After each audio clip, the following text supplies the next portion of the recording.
from the lives of our saints. On the 14th of July, our church celebrates the feast day of Saint Nicodemus. The following are some thoughts on his life and works. Born on the island of Naxos in the Kyklades, Greece, in 1749, Nicodemus was a child prodigy who came to combine a remarkable intellect with an intimacy with God. In his continuous intellectual pursuits, he found himself surpassing his instructors until he met Iorotheos, a man of philosophical wisdom and profound faith with whom Nicodemus studied in the city of Smyrna.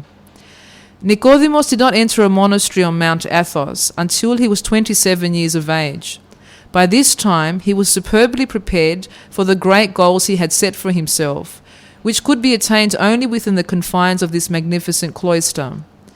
His responsibilities increased with his spiritual projects, and as secretary and official historian of the monastery, he became a most prolific writer of theology and of literature as well. His pen added luster to Christian worship and brought literary laurels to himself. He became a master of wordship. To supplement his references and to gather material for his many writings, he travelled to cities throughout Asia Minor and Eastern Europe, at times assisting local prelates in matters of interpretation and dogma.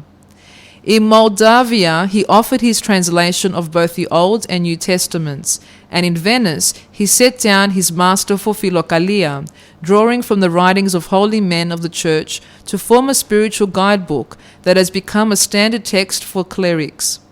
With the precision of a mathematician, he compiled the holy canons, the rules of the Church, and a number of service books for the sacraments used by clergymen today. Among the many manuscripts that poured out is today's Pendalion, which sets forth the canons and rules of the Church from the 4th century with such precision and clarity that it has been termed the Rudder of the Church. Equally gifted in music, Nicodemus composed the beautiful hymns heard in church during the Holy Friday services of the funeral of Christ. His masterpiece is a 2-volume edition of the Lives of Saints, a spiritual and literary feat which flowed from his pen in a relatively short span of time, and which is the authoritative reference on the saints of the first 17 centuries of Christianity. In addition to compiling service books for the clergy, he set down in prose the life and times of St. Gregory Palamas, an interpretation of St. Paul, and a detailed calendar of the Church feast days. All of these works also won very high acclaim throughout the Russian Orthodox and Roman Catholic churches.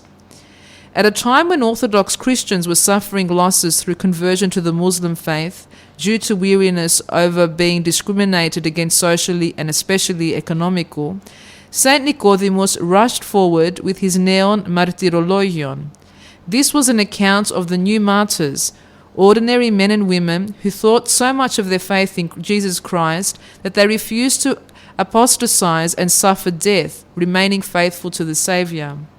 This book did much to bolster the faith of Orthodox Christians, because the examples of martyrs Nicodemus described were not of supermen and superwomen, but of ordinary human beings. Beloved by all Christians whose lives had been enriched by this theological and literary giant, and revered as one of the most gifted of its holy men, Nicodemus of the Holy Mountain died at the age of 60 on the 14th of July, 1809.